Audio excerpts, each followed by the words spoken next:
दोस्तों, मैं इस पूर्वांचल दौरे में लगातार कई विधानसभा क्षेत्रों में गया और अलग अलग क्षेत्रों में जनता से बात की। आप पूर्वांचल के जो छठे चरण में मतदान हो रहे हैं, जिन 10 जनपदों के 57 सीटों के, उन क्षेत्रों में अलग अलग मतदाताओं से अलग अलग क्षेत्रों में जो बात की है, उनके सिलसिलेवार उनकी आवाज़ सुनिए, उनकी क्या पीड़ा है और किसके पक्ष में क्या सोच रहे हैं, सरकार के पक्ष में क्या विरोध में, सबकी बातें सुनिए। हर क्षेत्र की अपनी अलग सोच है, हर क्षेत्र की अपनी अलग समस्याएं हैं, हर जाति धर्म का अलग अलग समीकरण है। बेरोजगारी, महंगाई, भ्रष्टाचार से छुट्टा जाना और एक बहुत बड़ी समस्या है। तो वहीं पर प्रधानमंत्री नरेंद्र मोदी द्वारा चलाई जा रही योजनाएं भाजपा के पक्ष में हैं। योगी का कानून व्यवस्था भी एक सकारात्मक रूप भारतीय जनता पार्टी में दिखाई दे रही है। लेकिन अहम मुद्दा यहाँ की महंगाई, बेरोजगारी, छुट्टा जानवर, ये सबसे महत्वपूर्ण है। और इससे भी ऊपर हट करके है जातीय समीकरण। अब 10 मार्च को पता चलेगा कि किसका पलड़ा भारी है, कौन जीतता है, कौन सरकार बनाता है। लेकिन छठे चरण में जो दिखाई दिया है वो आप जनता की आवाज़ स्वयं सुने। धन्यवाद। कांग्रेस के लल्लू जी ये क्या कितनी बार यहाँ विधायक रहे? 2 बार विधायक रह चुके हैं वो। कब से कब तक? अब मान लीजिए कि 2015 से थे, 15 में थे, 15 में थे, मतलब 15 से लेकर के अभी तो 20 तक तो वही है, अभी तक तो है। हाँ, अब इसके बाद से जो 15 नहीं, अरे 17 में चुनाव हुआ था, 17 में इस समय है अभी है। और इसके पहले भी थे 12 में हुआ था चुनाव जी, उसमें भी थे जी। लगातार 2 बार लगातार 2 बार रहे हैं, कुछ काम नहीं किए हैं यहाँ वो जी। और किस जाति से बिलोंग करते हैं? वो है बनिया बिरादर के हैं वो। बनिया बिरादर जी। तो इनका क्या है पहले की इतिहास? पहले का इतिहास इनका ये रहा है कि डिग्री कॉलेज में पढ़े, छात्र नेता हुए, छात्र नेता से उसके बाद से बिजली विभाग में, गन्ना विभाग में धरना उरना दिए, उसके बाद से ये हाईलाइट हुए जी। तो लोग सोचे कि चलिए हम लोग के लिए अच्छे हैं। हाँ, लोग सोचे कि भाई हमारे विधानसभा के लिए अच्छे हैं, कुछ काम करेंगे। लेकिन लोग जो सोच करके इनको बनाए वो आज तक ये कोई काम किए नहीं जी। अच्छा, वैसे अगर ये देखा जाए लल्लू जी का जी कि इनकी पकड़ क्या गांव में ज़्यादा है? देखिए, इनका पकड़ गांव में पहले ज़्यादा था, इनको मानते थे पहले लोग, लेकिन अब ये यहाँ की जनता इनसे उब गई है, इसलिए कि कोई काम यहाँ किए नहीं है लल्लू जी। अच्छा, ये किस बिरादरी के हैं? बनिया बिरादर के हैं जी। बनिया बिरादरी जी, के हैं। तमकुई रोड के रहने वाले ये हैं। में आते हैं, क्या लिखते हैं आगे? लल्लू कुमार, अजय कुमार लल्लू जायसवाल में आते हैं। अजय कुमार लल्लू लिखते हैं, वो कोई टाइटल नहीं लगाते हैं। नहीं। तो क्या जायसवाल में आते हैं?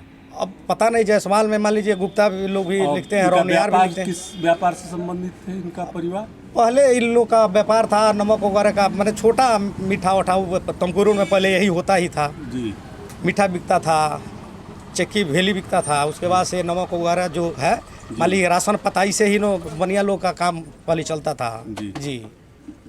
तो इनका वही छोटा व्यापार दुकान थी? जी पहले छोटा व्यापार था, छोटा दुकान था। उसके बाद से ये छात्र नेता हुए, छात्र नेता के बाद से ये इनको लोग सोचे कि भाई जनता के लिए चलेंगे, लड़ेंगे। लेकिन जो जनता सोच कर इनको बनाई, पहले बनाई तो सोचे कि चलिए अब करेंगे, फिर दोबारा बनाई तो वही का हाल किए। ये बताइए कि कांग्रेस अध्यक्ष बनने के बाद से जी लल्लू जी को कांग्रेस का अध्यक्ष बनाया गया, उत्तर प्रदेश का इतना बड़ा पद दिया गया, इतना बड़ा सम्मान दिया गया जी।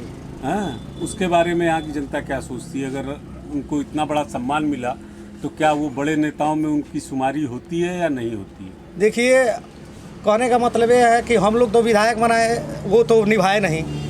राष्ट्रीय अध्यक्ष बने कांग्रेस का, हाँ, तो उसमें भी कोई उनका यहाँ ऐसा कुछ नहीं है कि उनको कोई मानता हो, जानता हो। वो आज तक राष्ट्रीय अध्यक्ष होने का, कोरोना महामारी इतना चला, आज तक किसी के बारे में कोई हाल चाल लेने तक नहीं आए। इतनी बड़ी बीमारी चला हुआ था, इसमें एक बार भी वो विधायक यहाँ रहने के बाद भी एक बार भी लोगों जनता के बीच में एक बार लाइव भी नहीं आए हैं कि चलिए हमारे क्षेत्र के जनता, हमारे विधानसभा के जनता खुश रहे। राष्ट्रीय अध्यक्ष तो मान लीजिए कि ये तो अरे आगे का पद है। लेकिन प्रदेश में तो ये जाना जाता है जी कि लल्लू जी बहुत ही संघर्ष, जो भी संघर्ष वो किए हैं, हाँ, और प्रदेश के लोगों के लिए और जितना उन्होंने लाठी धरना प्रदर्शन किया है, आज भी लखनऊ में लोग उनको याद करते हैं कि वो लखनऊ प्रदेश के लिए वो अभी क्षेत्र में वो कर पाएंगे। देखिए जनता के बीच में जब तक उनको पद नहीं मिला था तब तक धरना करते थे। यहाँ गन्ना विभाग में हुआ, बिजली विभाग में हुआ, रोड के लिए भी करते थे।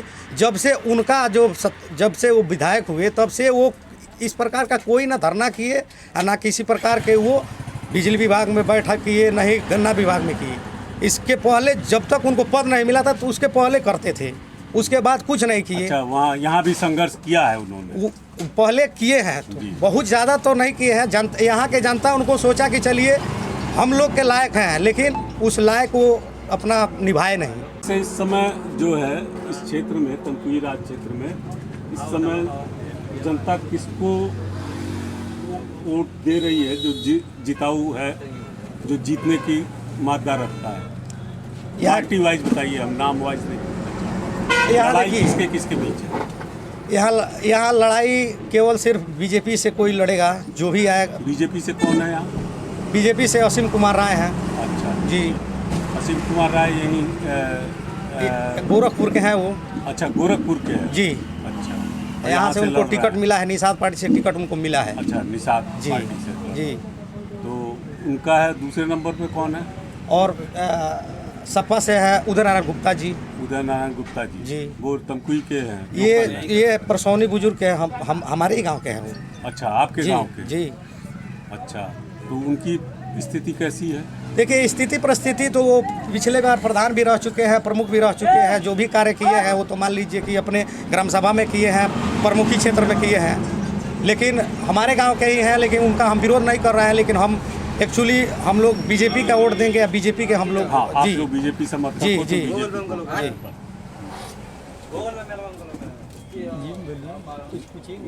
ना, मैं तो सर यहाँ का नहीं हूँ, मैं तो आप यहीं के रहने वाले हैं? जी बिल्कुल, मैं यहीं का निवासी हूँ। तमकुही राज विधानसभा 331 का निवासी हूँ।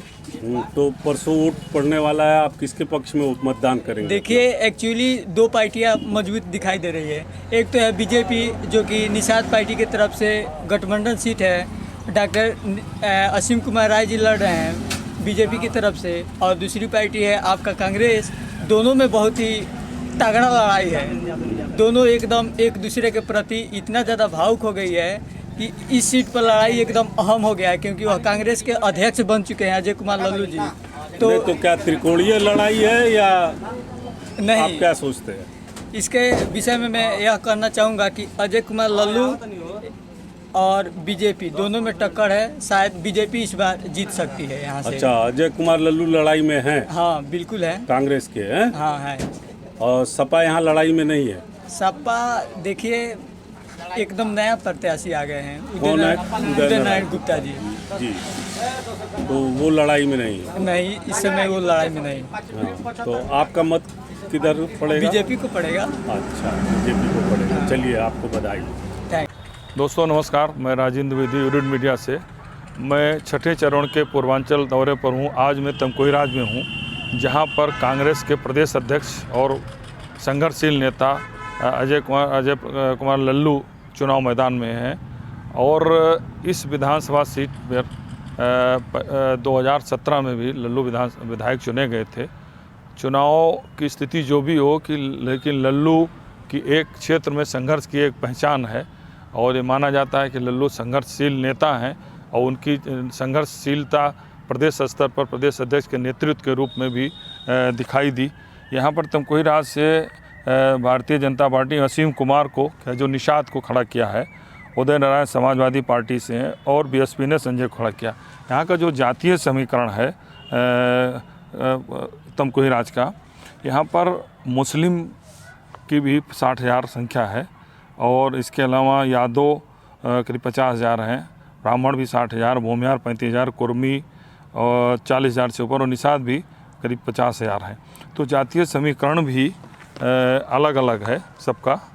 और ये माना जा रहा है कि अजय कुमार लल्लू की लड़ाई सीधी समाजवादी पार्टी से न होकर भारतीय जनता पार्टी से है। और भाजपा और लल्लू की सीधी लड़ाई में जो मुस्लिम वर्ग है वो सीधे सीध कांग्रेस के साथ खड़ा दिखाई दे रहा है।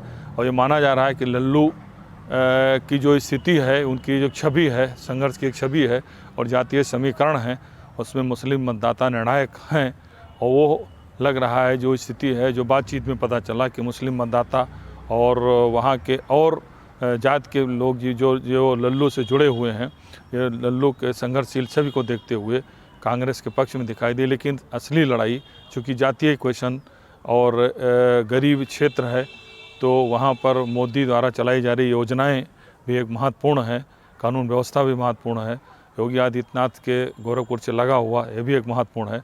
तो बहुत सारे फैक्टर होने के बावजूद भी अजय कुमार लल्लू बहुत मजबूती के साथ क्षेत्र में चुनाव लड़ रहे हैं और उनकी सीधी लड़ाई भारतीय जनता पार्टी से है। धन्यवाद।